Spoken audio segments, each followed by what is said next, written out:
करते हैं पॉइंट।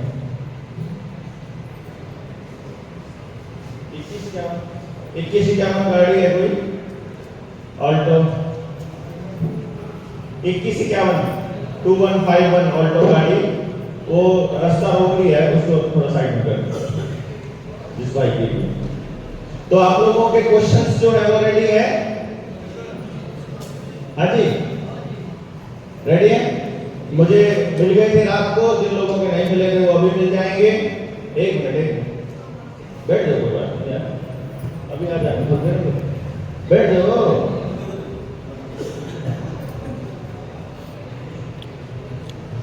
अभी भोजन करके आइए आप। सबके सवालों के जवाब कोशिश करेंगे हम लोग दें, और उसके बाद आप यहाँ से रुखसत ले पाएंगे। उससे पहले किसी को जाना होगा तो पहले बता दीजिएगा, और उसका कोई खास सवाल है तो वो भी आप बता दीजिएगा। रही बात आपके आवेदन की, देखो आपका लोन, आपके लोन का पॉइंट, आपका लोन से संबंधित अगर कोई इशू है किसी भी भाई का, तो उसके ऊपर अगला स्टेप तब आएगा जब हम पहले सरकार को या बैंकों को अपना ऑब्जेक्शन सबमिट करा देंगे, अपना ऑब्जेक्शन सबमिट करा देंगे। ठीक है, तो वो आपको समझना पड़ेगा कि हम लोग अपना ऑब्जेक्शन सबमिट करा दें। हमारे सभी काम, जो काम आदमी से होता है वो उसके लिए हम लोगों को आना पड़ेगा आगे। जहां बोलने से होगा वहां आपको बोलना पड़ेगा, जहां लड़ने से होगा वहां लड़ना पड़ेगा, जहां हमारे को इस टाइम जिसको ये लोग मतलब पैसा कह रहे हैं उससे होगा वो करना पड़ेगा। तो उसके लिए जितना आपसे ज्यादा हेल्प करी जाए, मैं इसलिए बोल रहा हूं, मैंने आज से पहले कभी नहीं बोला बहुत हेल्प करने को, क्योंकि मैं अगर आपको आने के बाद दिखा दूंगा, इसमें मेरे पास मैसेज आया है। मैंने अभी अपने साथी को, गौरव को मैसेज किया है कि भाई अपनी मिस कॉल वाली सर्विस बंद पड़ी है जनवरी 2024 से, मतलब पूरा फरवरी हो गया, अब मार्च भी खत्म हो गया, 2 महीने से। यानी आपकी कॉल, जो मिस कॉल जो करता है बंदा, तो एक डेटा इकट्ठा होता था, फिर वो टीम जो है वो कॉलिंग के लिए किसी को बोलती थी, फिर वो कॉल करते थे, फिर किसकी जो भी समस्या थी वो बताते थे। तो मुझे कल कुलदीप ने बताया कि भाई ये पेमेंट नहीं हुई थी इसलिए कॉल की बात है। तो मैंने गौरव को भी बोला, मैं पेमेंट कर दूं। इससे बोला अभिर सिंह से, तो ये बोला मेरे पास भी पैसे नहीं है। उससे बोला, गौरव से बोला 2000 रुपये पड़े हैं, उसमें लगने हैं 18-19 रुपये। तो मैंने कहा, वो बोला कि 11 तारीख को कोई एक मेरी पर्सनल पेमेंट आएगी, मैं उससे करवा दूंगा। मतलब संगठन के पास, हमारे पास किसी को वहम हो कि हम बहुत सारे पैसे हैं। अब मैं अभी भी दूसरी गाड़ी लेके आया हूँ, तो दूसरे वाली ज्यादा तेल पीती है भाई, अगर मेरे पास नहीं है तेल डलवाने का पैसा। अगर इतना बड़ा रिस्क लेने वाले लोगों को भी अगर ये करना पड़ रहा है, तो वाकई में हमारे समाज को इस बारे में सोचना पड़ेगा, मुझे ऐसा लगता है। लेकिन फिर भी कोई दिक्कत नहीं है, नहीं भी कोई सोच रहा है तो भी कोई दिक्कत नहीं है। मतलब हम लोग ये नहीं कह रहे हैं कि ये आपकी जिम्मेदारी है, आपसे पहले भी 27 ट्रेनिंग हो चुकी है, आपसे पहले भी हजारों लोगों के आवेदन भी लग चुके हैं, आपसे लोगों को राहत भी खूब मिली है। लोग अपनी राहत को ये लोग सोच रहे हैं जैसे ये कोई हमारा नौकरी करते हैं, जैसे हम लोग उनकी नौकरी करते हैं, जैसे हमारा काम खाइए, जैसे हमारा कोई बिजनेस चलता है इससे, वो ऐसा सोचते हैं शायद। तो that is up to them, वो वैसे जैसा सोचे उनके लिए स्वतंत्र हैं। लेकिन आप तो 3 दिन यहाँ, अगर आप यहाँ रुके हैं तो आपने सारे साथियों का काम देखा होगा, उनकी डेडिकेशन देखी। अब कोई बच्चा यहाँ आयोजन कर रहा है, कोई बंदा यहाँ पर, वो अपना सब कुछ छोड़ के लगा हुआ। मैं आपको एग्जांपल बता रहा हूँ, जैसे ऊपर है शायद वो लड़का, अपना साथी है फिर से, मैं आपको उसका एग्जांपल दे रहा हूँ। वो देना जरूरी इसलिए है कि वो एक बहुत बढ़िया मैकेनिक है, जिसकी अपनी शॉप थी, जिसके यहाँ काम करते थे लड़के 2-3, AC, फ्रिज और ये सब रिपेयर करने का काम करता है। उसको जब ये बात समझ में आती है, कैसे समझ में आती है कि करण जो हमारे साथ है, उसकी बेटी को एक इंजेक्शन लगा, 6 साल की उसकी उम्र थी, DCG या किसी चीज की, और इंजेक्शन लगने के बाद उसे जो बुखार हुआ, वो बुखार ठीक हुआ ही नहीं, और उसके बाद उसकी डेथ हो गई। अब उसको तो पता है, अब राजू भाई को सुनने वाले लोग हैं और सरकार के जाल में फंस गए कि कि तुमने अगर ये वाला इंजेक्शन नहीं लगवाया तो तुम्हारे बच्चे को स्कूल में दाखिला नहीं मिलेगा। लेकिन जब एक बच्चा खो दिया तो अब दूसरे बच्चे के लिए उन्होंने कहा कि दूसरे बच्चे के लिए चाहे जान की बाजी लगाने पड़े, लड़ेंगे भाई, अब तो चाहे जो मर्जी हो जाए, हम नहीं मानेंगे। तो वो लोग अपना घर बार छोड़ करके, अब उसके वीरसिंह के भी छोटे बच्चे हैं, तो उसने अपना बिजनेस बंद कर दिया जीएसएफ में काम करने के लिए। मैं आपको एक वो बता रहा हूं, कुछ लोगों का शुरू में मत था कि जो मोर्चे में काम करते हैं उनके घर का खर्चा नहीं चलता है, तो उनके घर का खर्च चलाने के लिए कुछ मदद मोर्चा अगर उनको कर दे। तो मेरे सामने ये सिचुएशन आई कि क्या हम उन लोगों की मदद कर सकते हैं जो दिन रात मोर्चे के लिए लगे हुए हैं। तो मैंने एक ही बात बोली थी कि भाई किराए का आदमी क्रांति नहीं कर सकता, जो अपने बच्चों को भी नहीं पाल सकता है वो देश की लड़ाई नहीं लड़ सकता। उसको देश की लड़ाई लड़नी है तो वो बच्चों को खुद पालेगा, उसको समाज का पैसा नहीं पालेगा। हाँ, समाज से हम कहेंगे कि आप उससे काम करवाइए, समझे ना, किसी का कोई काम है, आप उससे सामान लीजिए, आप उससे काम करवाइए, आप उससे मेहनत करवाइए, उसके बदले में आप उसको कुछ दीजिए। मतलब क्रांति के बदले में पैसा नहीं लेगा कोई भी साथी हमारे यहाँ पर, कोई जो समाज का काम कर रहा है उसके बदले में पैसा नहीं लेगा। आपका कोई काम हो गया, कहीं पे बुला लिया, आपके साथ मुसीबत हो गई, आपके साथ कोई आन पड़ी और पुलिस वाले आ गए और आपको फोन कर दिया और आप पहुंचो, और आप पहुंचने से पहले कहो कि वहां हमारा तो खर्चा लगेगा भाई, ये नहीं चलेगा, ये काम करने का पैसा नहीं लगेगा। तो वीरसिंह जब 24 घंटे दिन रात जब अपने साथ में लगा रहा, तो एक सिचुएशन आई जब उसके घर में पैसा बिल्कुल खत्म हो गया। मुझे नहीं पता था, मुझे बात में किसी बात पर उनकी कोई बात सुन ली मैंने फोन पर बात करके, तो मैंने उसे बोला कि तुम मोर्चे पे कुछ पैसा आया होगा, यहाँ से ले लो 5-10 हजार रुपए, जो जरूरत का सामान। बोला नहीं गुरुजी, ये तो संगठन का पैसा है, संगठन का पैसे से अपना घर नहीं। लेकिन संगठन का पैसा नहीं है, ये काम चलाने का पैसा है कि इमरजेंसी का है, कल को तुम कमाओगे तो तुम कल वापस कर देना, कोई बात नहीं। पर आप सोच सकते हैं उस बच्चे की भावना को कि भाई मेरे घर में पैसे की जरूरत है, उसके अकाउंट में पैसा पड़ा है, लेकिन वो उस अकाउंट से पैसा नहीं निकाल रहा है क्योंकि वो संगठन का पैसा है। और उसके बावजूद भी मतलब उसके साथ में जो समस्या होती है, तो हम लोग यही कोशिश करते हैं कि हम भाई तुम काम करो, हम तुमको काम देंगे, वहां से तुम अपना घर चलाओ। जो हम काम करते हैं, जो आप लोग काम करते हैं, वो काम करो, अपना घर। हम लोग किस लिए इकट्ठे हुए हैं? मैंने आपको कहा आप इकट्ठा हो रही है, आप एक दूसरे से बातचीत करिए। एक दूसरे से बात करने का क्या लॉजिक है? पता चलेगा सही आदमी है, सही आदमी है तो उससे कोई सामान लोगे, कोई दोगे, कोई काम कर रहे हो। मान लो आप अगर प्योर चीज का ट्रेडिंग कर रहे हो, अच्छी चीज की ट्रेडिंग कर रहे हो, तो फिर क्या दिक्कत है? अगर अपने ही संगठन के किसी भाई को कोई बेनिफिट हो जाए तो क्या दिक्कत है? अगर उसके पास 2 पैसे ज्यादा होंगे तो वो गाड़ी उठा करके आराम से चल सकेगा ना काम पे, क्योंकि हम तो नहीं देंगे कहीं तो पैसा, हमारे पास तो है कि हमारे उसका नहीं है। हम क्या कहते हैं, आप अपनी टीम तैयार कीजिए, अपनी टीम तैयार करके अपनी टीम से डोनेशन लीजिए ना, अपना खर्चा चलाने के लिए डोनेशन लीजिए, हमें कोई दिक्कत नहीं, लेकिन खर्चा करके मत लीजिए। दान के नाम पे ले लीजिए, दान लेना है वो तो कोई बात नहीं है। दान अगर आप अपने पर्सनल यूज में इस्तेमाल करोगे तो पाप आपको लगेगा, है कि नहीं?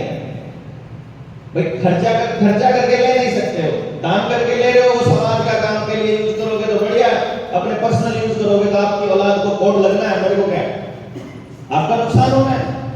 दान लेकर समाज का काम करने में क्या दिक्कत है? क्योंकि समाज का काम है, समाज के सहयोग से होना चाहिए, इसमें कोई दिक्कत नहीं है। तो वो आपको एक तो जो मेरी अभी आज तक हमारी किसी भी मीटिंग का 27 हमारी ट्रेनिंग हुई है, किसी भी ट्रेनिंग का खर्चा हमारा सहयोग से नहीं हुआ। पूरा खर्चा हुआ 1.5 लाख, पैसे इकट्ठे होते हैं 30,000, 35,000, 25,000, ये होता है हमारे साथ हमेशा। ठीक है, तो एक तो कोशिश कीजिएगा कि हमारे पास क्योंकि और माइनस में जाने का गुंजाइश नहीं है। 19 की रैली का भी 3-4 लाख रुपए अभी हमें पेंडिंग है, हमारा देना है, पेंडिंग है, लोगों का पेमेंट देना, वो भी हमारे पास अभी इकट्ठा नहीं हुआ है। अब अगर हम उद्योगपतियों से पैसे ले लेंगे, हम लोग उद्योगपति हमको पैसा देने को तैयार है, फिर वो कहते हैं कि आप अगर हमसे पैसा लोगे, आपका खाना, अभी मैं बता रहा हूँ, एक उद्योगपति हमारे पास आया 19 की रैली से पहले कि आपका भोजन हम लोग वो कर देते हैं, स्पॉन्सर कर देते हैं, जितना भी रैली में भोजन लगेगा वो हम स्पॉन्सर कर देते हैं। उसके बदले में डिमांड ये है कि आप इस नेता के बारे में गलत बात वहां पे नहीं बोलोगे, उसका विरोध नहीं करोगे, उसके वाला जो नेता।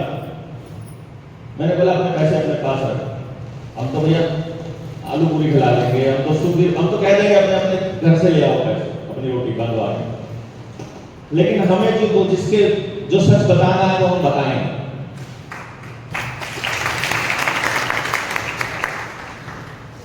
अगर आपको कहीं भी हमारी किसी भी बात में, किसी भी पूरे 3 दिन की वार्ता में कहीं भी कोई मैनिपुलेशन लगता है तो सबको बताइए कि भाई ये लोग यहां पर मैनिपुलेट कहते हैं। यहां से जाने के बाद भी आपके साथ कोई चीटिंग करता है तो सबको बताइए, ठीक है ना। आपके पास आने के नाम पर कोई पैसे मांगता है तो सबको बताइए। हमको ये कल्चर, हम तो भैया अकेले लड़ लेंगे। जब ये सैकड़ों लोग नहीं थे, जो लोग जहां जैसे लड़ रहे थे वो लड़ ही रहे थे। ना हमारे भरोसे ये दुनिया आई है, ना हमने इस दुनिया का सारी का ठेका ले रखा है। आप लोगों के बच्चे बर्बाद हो रहे हैं, आपको लगता है कि आपको आना चाहिए तो आइए। हमारे ऊपर एहसान कर किसी के ऊपर एहसान करके नहीं आना है। आपको इसलिए आना है साथ, क्योंकि आना जरूरी है, क्योंकि आने बिना रास्ता नहीं बनेगा। क्योंकि मिलकर चर्चा किए बिना आपके गांव को ठीक कैसे करना है इस पर बात नहीं होगी। आज पूरे देश में चीजों को ठीक करने पर कोई बात नहीं कर रहा है, कोसने पर काम कर रहा है, सरकारों को कोसने पर काम कर रहा है। वो तो खैर हम भी कर रहे हैं, पर हम सच बता के आप लोगों के साथ बता रहे हैं कि ये ऐसे ऐसे हुआ, उन्होंने खराब कर दिया, अब ठीक कैसे करेंगे। यहां देखो, ये नॉलेज देना इसलिए जरूरी है कि भाई ये चीज खराब हो गई, आपको ऐसा लगता है कि ये चीज अपने आप खराब हुई है। हम इस ट्रेनिंग में आपको केवल ये एहसास दिला रहे हैं, पूरी बात हम अभी भी नहीं बता पाए 3 दिन में, मतलब बहुत सा, क्योंकि टाइम थोड़ा रहता है। ये भी बता दो, ये भी बता दो, कभी कोई सी बात शुरू हो जाएगी, कभी कोई सी बात शुरू हो जाएगी, तो आपको लगेगा खिचड़ी सी बन गई बातों की। लेकिन मुझे इतना पता है वो सारे 3 दिन का सिलेबस आपको याद नहीं है, लेकिन जैसे ही वो बात आपके सामने आएगी, अरे कोई फालतू दिमाग में लगाना ही नहीं है। टूथपेस्ट उठाओ, उसके पीछे इंग्रेडिएंट लिखे हुए हैं, वो सोडियम लोरेल सल्फेट लिखा हुआ है, सोडियम लोरेल सल्फेट लिखा हुआ है, उसका दूसरा एक प्रोडक्ट है, दूसरा इंग्रेडिएंट है उसका, सेकंड नंबर पे। साइड इफेक्ट चेक कर लो जाकर के, उसमें मैं क्या बता रहा हूं, उसमें लिखा हुआ है साइड इफेक्ट है। गूगल तो उन्हीं की है, लेकिन वो भी आंकड़ों से बाहर नहीं जा सकते, लेकिन वहां वो लिख रहे हैं इससे कैंसर हो सकता है का मतलब होगा पक्का। भाई मैं आपको ये कह दूं कि मैं आप सबको एक टैबलेट देने वाला हूं, और उसमें से किसी एक के पैर ऊपर हो सकते हैं, किसी एक के, इन सालों में से सारी टैबलेट जो है वो बिल्कुल जेन्युइन है, बाकी की टैबलेट आपको ताकतवर करेंगी, और एक टैबलेट ऐसी है जो आपको उल्टा लटका सकती है, जो आपको भगवान के ऊपर पहुंचा सकती है, भगवान के पास पहुंचा है उसके पास, तो ले लोगे क्या? क्यों, क्या दिक्कत है? अरे ताकतवर होने के भी तो चांस है। अरे वैक्सीन भी तो लगवाई थी, क्या हो गया? 1 लाख में से 1 तो हो गया, तो ये क्या क्या लगवाई थी ना। वो एक कौन होगा? वो एक अगर मैं हूं तो क्या होगा? तो अगर सरकार का कोई आंकड़ा ये कहता है कि इससे नुकसान हो सकता है, तो इसका मतलब ये है उससे 100% नुकसान होगा, उसका ये मतलब है। क्यों? क्योंकि देखो, अगर किसी मेडिसिन से आपको नुकसान हुआ है तो आपको केवल अपना पता है कि मेरे को हुआ है किस चीज से। दूसरा कहेगा, अभी एक बंदा था, मैं आपको बता रहा हूं, उसको साइड इफेक्ट हुआ सरकार के केमिकल से, उसको इंजेक्शन नहीं बोलूंगा मैं, वो वैक्सीन नहीं बोलूंगा क्योंकि वीडियो कट जाएगी, ठीक है। उसको उसके हुआ साइड इफेक्ट हुआ, पैरालिसिस हो गया उसका आधा फेस और एक हाथ लटक गया, वो कुछ बोल रहा है करके। मैंने कहा भाई केमिकल लगवाया क्या? हाँ लगवाया था लेकिन उससे नहीं हुआ। मैंने कहा फिर किससे हुआ? डॉक्टर कह रहा था मैं हेडफोन ज्यादा यूज करता हूँ इसलिए हुआ। डॉक्टर ने बताया उसको हेडफोन ज्यादा यूज करता है इसलिए हुआ। मगर बहुत शाना और अखबार में छपा हुआ। मैंने उसको अखबार की एक कटिंग दिखा दी। मैंने कहा ये देख क्या लिखा हुआ सरकार की कटिंग। बोला क्या लिखा हुआ है? उसमें लिखा हुआ है रात को खिड़की की झांकी, यानी अगर थोड़ी बहुत ये ब्लाइंड्स होती हैं वो खुला रख के सोने से हार्ट अटैक के चांसेस 40% बढ़ जाते हैं। ये स्टडी बता रही है। मतलब खिड़की खुली रख के सोने से हार्ट अटैक के चांस 40% बढ़ जाएंगे, ये सरकार की स्टडी बताती है। लगा लो साहब। फिर आएगा 6 बजे के बाद उठने वालों को हार्ट अटैक के चांस ज्यादा हैं। फिर आ जाएगा एसी चलाकर सोने वालों को हार्ट अटैक के चांस ज्यादा हैं। फिर आ जाएगा 10,000 से कम कदम चलने वालों को हार्ट अटैक के चांस ज्यादा। तो कौन सा बचा गया इनमें से? तो समाज के सारे लोग क्या सोचेंगे? वो मैंने ना खिड़की खुली छोड़ दी थी इसलिए कैंसर हो गया, इसलिए हार्ट अटैक हो गया, क्योंकि अखबार में आया था कि उससे हो सकता है। लोग उसको सच मानते हैं। तो इसलिए क्या कर रहा हूं मैं कि अगर सरकार ये कह रही है कि इससे कुछ नुकसान संभव है तो भैया फिर क्यों इतनी क्या जरूरत पड़ी है?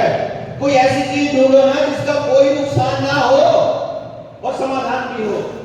और क्योंकि लोग जाग रहे हैं, लोग जागृति आ रही है, तो जागृति आने के बाद में लोग आयुर्वेद की तरफ बढ़ रहे हैं, नेचुरल लाइफ की तरफ बढ़ रहे हैं। तो अब सरकार ने WHO का एक एजेंसी नेचुरोपैथी के लिए और आयुर्वेद के लिए भी आयुष मंत्रालय बना दिया।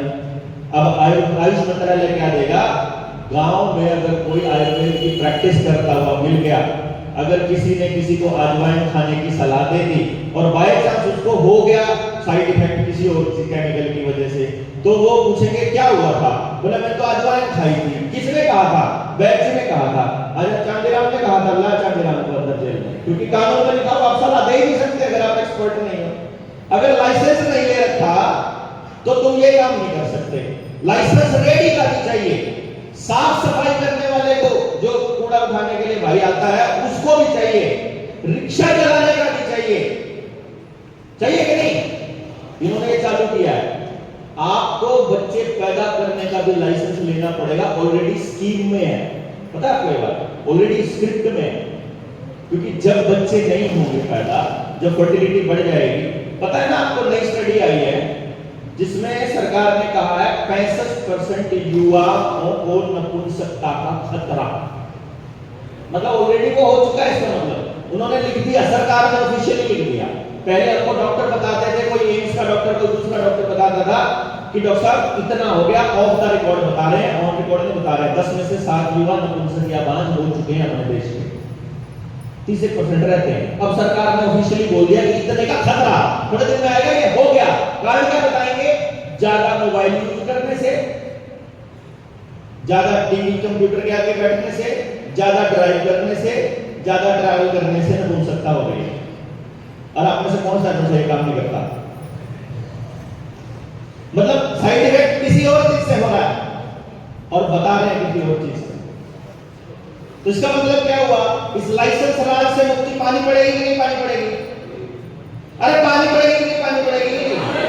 भाई मेरे को जीने के लिए लाइसेंस नहीं चाहिए। जैसे अभी ट्यूबवेल कनेक्शन चाहिए ना गांव वालों को, तो भाई साहब पहले अप्लाई करना पड़ता है।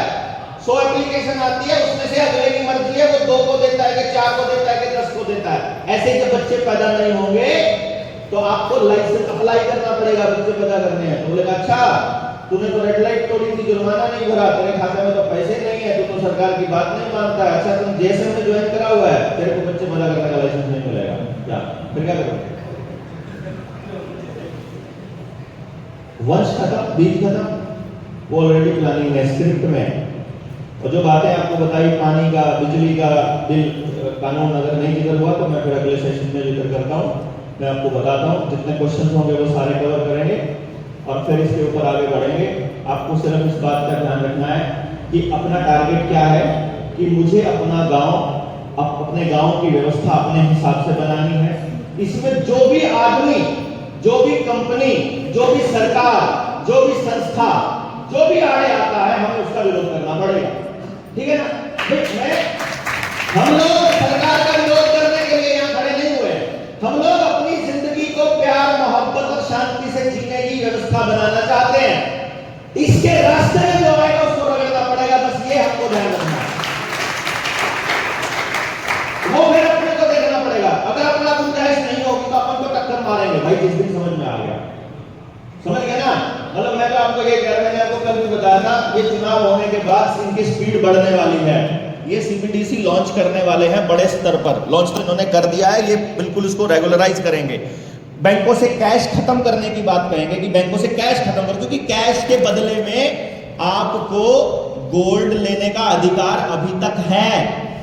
तो कैश आपके पास है तो आपका 2000 रुपए में आपको 1.5 किलो सोना अभी भी मिल सकता है। अगर नहीं मिलेगा तो आरबीआई को भागना पड़ेगा। मतलब इतना अगर उनके पास नहीं है, क्योंकि है ही नहीं असलियत में, भागना पड़ेगा। एक को दे दिया तो सबको देना पड़ेगा।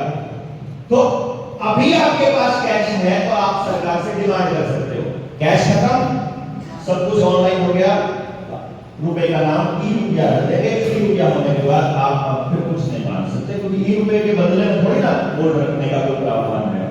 रुपया रखने के बदले में है, रुपया को 1 रुपए वाला उसी का है। 1 रुपए वाला नोट किसके पास है? 1 रुपए वाला नोट किसी के पास? छोटे घर में किसी के एक के पास पड़ा हो तो उसको दे दे, ले जान मिलीग्राम दे दे, कितने पड़ेगा? मींस इस खेल को समझिए। जब इसको समझेंगे, जब इसके ऊपर आगे बढ़ेंगे तो आपको पता चलेगा कि भाई हम किसी का विरोध नहीं कर रहे, हम सरकार की खिलाफत नहीं कर रहे, किसी पार्टी की खिलाफत नहीं कर रहे, क्योंकि जो काम हम, जिस चीज की हम बता रहे हैं, ये वाले काम की शुरुआत अगर चंद्रबाबू नायडू ने करी थी तो उसको आगे मायावती लेकर गई, फिर आगे मुलायम लेकर गया, फिर आगे राहुल गांधी की मां लेके गई, फिर आगे नरेंद्र मोदी ले गया, फिर उधर से केशव गहलोत ले गया, उधर से राजा वीरभद्र ले गया, फिर जयराम ले गया, फिर अभी नया ये आया सुप्पू, ये भी यही काम कर रहा है। सब कुछ यही कर रहे हैं, सब कुछ। हिमाचल में क्या किया? हिमाचल से कोई है साथी? 2 लोग हिमाचल से हैं, मैं 3 लोग हैं। आप हिमाचल के अंदर देखोगे आपको सबसे ज्यादा एडवर्टाइजमेंट अब नजर आ रही है पानी के ऊपर, सुखू वो पानी के ऊपर। यानी अब अगला टारगेट हिमाचल के पानी पर कंट्रोल करना, कंपनियों को देना है। जल मिशन, हाँ, मतलब अभी वो ये बता रहे हैं कि तुम लोग पानी खराब कर रहे हो, हम बिल्कुल पानी खराब नहीं करते हैं, तुम पर्यावरण खराब करते हो, जनता बेवकूफ है, जनता पर्यावरण खराब करती है। हम हंसदेव के 2 लाख एकड़ के जंगल काटते हैं, हम प्रदूषण नहीं फैलाते, ये लोग एक पेड़ काट रहे हैं तो इनको जेल होनी चाहिए। क्या कमाल है? नियम बनाकर तुम 2 लाख एकड़ के जंगल काट सकते हो और हम अगर एक पेड़ काटते तो हमको जेल हो जाएगी। ये नहीं चलेगा भाई। अगर एक पेड़ काटने की जेल है एक बंदे को, तो 10 पेड़ काटने की फिर 10 बंदों को, घर में 10 बंदे नहीं तो अगली पीढ़ी को भी जेल में पैदा होना पड़ेगा, फिर तो पैसा का इंतजाम करेगा। ठीक है ना? तो ये अपन को ये काम होगा सारा का सारा समझ से। मैं आपको मैं बता रहा हूं, ये ना मेरे से होगा ना जनता सरकार मोर्चा से होगा। मैं आपको पहले बता चुका हूं, अपना चुप होने का टाइम आ गया है, मेरा चुप होने का समय अब आ गया है। फिर मत कहना कि अब वाले तो बहुत क्रांति करता था, आपने करता। मतलब अब आप में से आगे आकर के जब एक के बदले में 100 लोगों के बोलने का समय है अब, तो मैं चुप हो करके कोई ऐसी व्यवस्था बनाऊं कि वो 100 लोग जब दौड़ रहे हो तो उसको ताकत हम दें पीछे से। ठीक है ना? वरना लोगों को क्या लगेगा? लोगों को क्या लगेगा? जैसे बच्चों ने देवलाल ने फलाना काम कर दिया, चौधरी छोकराओं के बाद कोई निकल गया। मतलब बेसिकली क्या है, उनको हमारे समाज में अवतारिज्म की एक भावना डाली हुई है कि कोई अवतार आएगा वो आकर के करेगा, जबकि एक्चुअल फैक्ट क्या है कि आप सबको पार्टिसिपेट करना पड़ेगा। तो आप सबकी पार्टिसिपेशन के लिए हमको ये जो नॉलेज का जो आगे डिलीवर करने का जो डेलीगेशन है इसको आगे बढ़ाना पड़ेगा। इसीलिए आपने देखा होगा पहली जो ट्रेनिंग हुई थी ना, कभी कभी ऐसी ट्रेनिंग होती है जब 3 दिन लगातार नहीं बोलता हूं, और अभी इस ट्रेनिंग में मैं बिल्कुल नहीं बोला ना, बाकी सब साथ बोले। तो आपको ये मालूम होना चाहिए कि ये समझ बन रही है लोगों की, तो आपको भी अब डिलीवर करने का समय कि आपको डिलीवर करना पड़ेगा मैक्सिमम लोगों को। तो वो मैं आने वाले वक्त में अपन चुप हो जाएंगे और आपको बोलना पड़ेगा, फिर आपको अगली तैयार करनी बोलने वाली, और ऐसे करके हर गांव के अंदर कम से कम ये तो शिक्षा, स्वास्थ्य, न्याय, राजनीति और खेती, 5 चीजें तो ये हो गई। जल, जंगल, जमीन और जानवर और आदमी, 5 ये हो गई। तो 10, तो कम से कम 10 लोगों की कमेटी होनी चाहिए। भाई एक चीज पर एक आदमी स्वास्थ्य पे काम करता है, उसकी रिसर्च है, पता होना चाहिए। तो उसको कि गांव से एक आदमी आकर हेल्थ पर हमसे ट्रेनिंग ले ले, एजुकेशन पर कम से कम एक आदमी, कम से कम एक, ताकि वो अपने पूरे गांव को तैयार कर सके। तो वो हमसे ट्रेनिंग ले ले। पर्पस ये नहीं कि हम आपके गांव को बदलेंगे या हम कुछ बन जाएंगे तो आपके गांव को बनकर कुछ नहीं बदल सकते।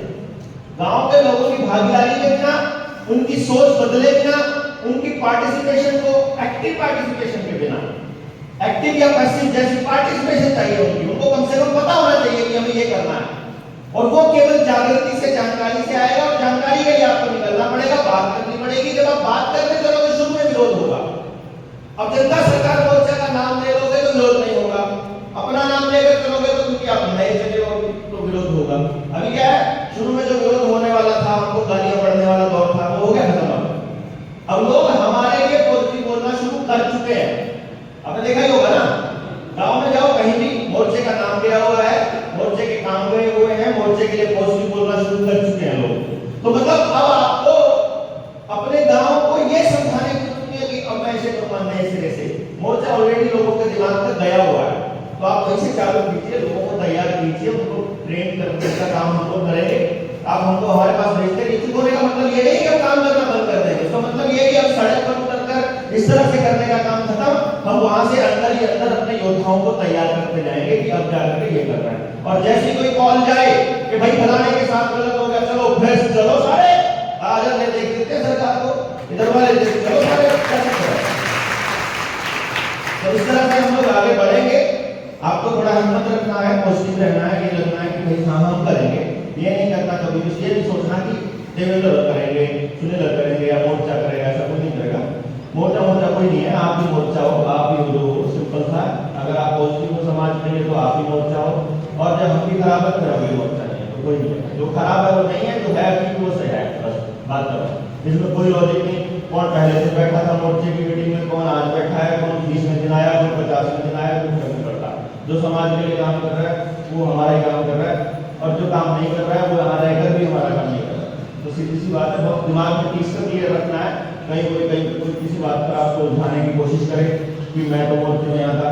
अब कितने सारे लोग हैं मेरे साथ फोटो खिंचा के मेरे साथ फोन पे बात करके, वो कहता भाई साहब ऐसा करने का मन है मेरा, मैं तो ठीक है करो ना, जिसका आइडिया है उसको आगे बढ़ना चाहिए। मैं नहीं रोकता किसी को भी भाई, तो वो फोन पे बात करके रिकॉर्डिंग सुनाता, देखो बलारा जी बोला है कि ऐसे करो, अरे बलारा जी बोल बलारा कौन सा भाई वो है, ये देखो मैं उसके साथ 3 बार मिल चुका हूँ, मेरे को बहुत अच्छे से जानते हैं, और मैं मेरे पास क्योंकि मेरे से बात आपकी होगी नहीं, तो लोग मेरे नाम पर ऐसे फोटो खिंचा के जाके लोगों को भेजता, तो भेजो मुझे क्या, मैं तो बुला रहा हूँ, आओ भाई समझने के लिए कि कौन है, हम क्या करते हैं, हमारा मकसद क्या है, आपको पता लग गया। अब आप किसी के जान नहीं बन सकते है कि नहीं, जो नए हैं वो जाए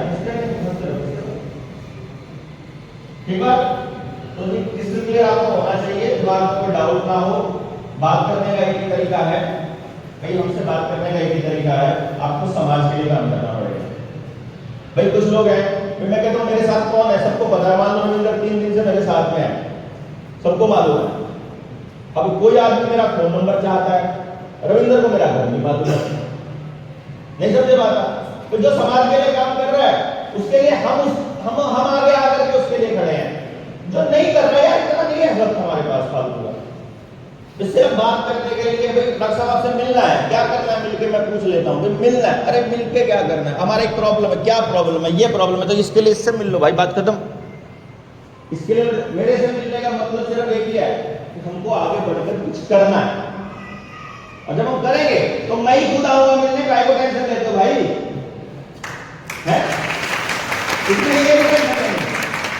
इसमें कोई वो है नहीं है, यहाँ कोई ना आपने देख लिया हो, यहाँ कोई वीआईपी कल्चर नहीं है, बस यहाँ खड़ा होना पड़ रहा है क्योंकि थोड़ा सा तजुर्बा, थोड़ी सी चीज क्या फालतू पता है, तो बस इसलिए खड़े हो गए यहाँ पर, इसलिए इतना है ना, हमको शौक है यहाँ खड़ा होने का, ना हमारा कोई जीवन का उद्देश्य इस तरह का है।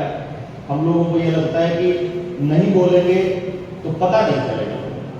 तो आप लोग अभी भोजन कीजिए, और भोजन के बाद आते हैं, बहुत जल्दी सेशन खत्म करते हैं और फिर आगे बढ़ते हैं। बहुत बहुत धन्यवाद।